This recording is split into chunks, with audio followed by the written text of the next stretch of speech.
So welcome back guys to another video, and today I'm doing a review on a 1980X, an episodic journey of a nameless kid going through what I think everyone has went through sometime in their life growing up. And you know, this was a kickstarting crowdfunding game that came out last year on Steam from Hybit Studios, and now you can purchase it on the Nintendo eShop on the Nintendo Switch for $9.99. How does it hold up? Let's talk about it. Now, the story to 1980X, I feel like it really hits the heartstrings of my childhood. I feel like I can really reflect on what this kid's going through, because he's going through that whole, I'm growing up, but I'm not exactly an adult yet.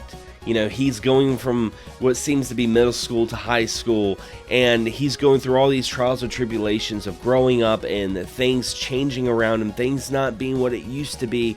But the one thing that he can really resonate and really escape is with the power of video games, and that was pretty much my childhood. So the story and concept alone, I was like, man, I feel this guy on many levels. And what's really cool is, like, you know, one half of the game of each chapter is a visual novel, and then after these cutscenes and kind of storyness, then you have these mini retro inspired titles where his imagination conjures up these games that you can play, and that's really where the game starts to shine. And with that being the most gameplay you get out of this game, let me talk about the retro games that you do play in 1980X. Now, starting first with Chapter 1 is Beating Heart. Beating Heart is a side-scrolling beat-em-up, and if you've played Streets of Rage or Final Fight, you know what you're getting yourself into. It's a game where you just beat the snot out of people, you pick up weapons to help your arsenal of carnage, and you pick up food for health. And it plays really well. It's very snappy. I love the soundtrack. It was a fun time.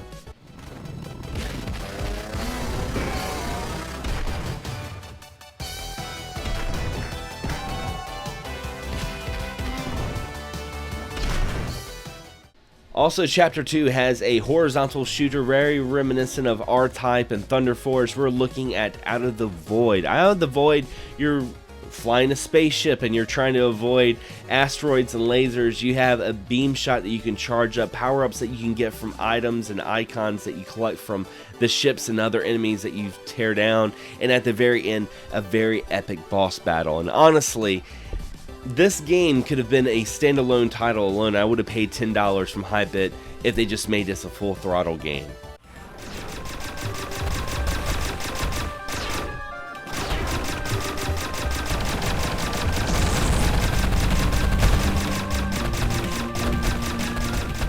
Chapter 3, you have your arcade racer. You have the Runaway. It's a outrun inspired game where you're racing to the next finish line to get more time to get to the very end of your destination. It's got a very awesome synthwave soundtrack, very great visuals. It plays way too short. That's one of my biggest complaints about the Runaway, is it's too short. By the time I was really getting into it, it was over.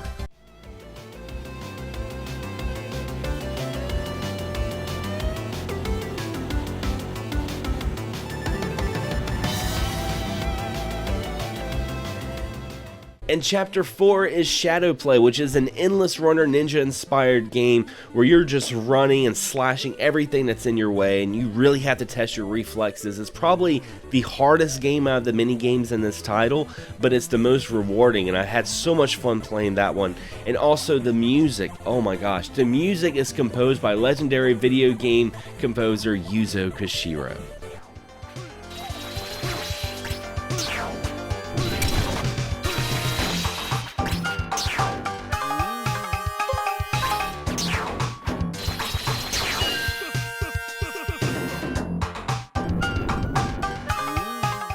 And Chapter 5 is Kill Screen, which is a first-person perspective dungeon crawler RPG, very reminiscent of games like Wizardry or Phantasy Star. I played it and I almost wanted to break out my grid paper and start writing out a map just like in the old school days. It was a lot of fun. It's very primitive, but that's the way RPGs were back then.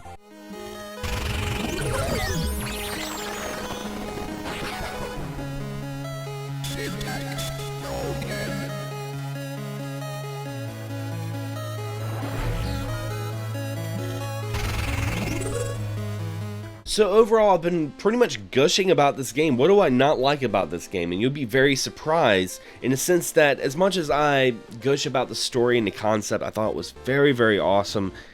It was very shallow as well.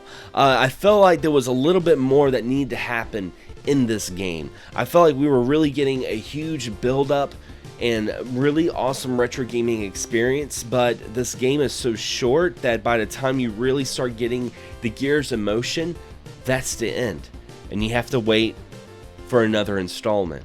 I don't know if they're going to continue the story. I really hope they do. I hope we get more, because I want to find out more about this kid. I want to play some more retro games. I felt like by the time I was done with this game, I was wanting more, and that wasn't necessarily a good thing. I was just kind of upset about it, because I don't mind short games, don't get me wrong, but this game's about a 90-minute experience, and by the time you're done, you almost get that same like depression after you've binge watched a Netflix show. You've watched it, and after you're done, you're like, what do I do with my life now? So overall, to give this game a score, I would give it a solid 5 out of 10, straight down the middle. There is so much I love about this game. I feel like Hybit Studios did a great job with the concept of this game, but I really wish it was elevated to a whole new level, and I'm hoping that we get more installments to 1980X and we find more out about this kid. We have more experiences and character development, because overall this is a story, and I really want that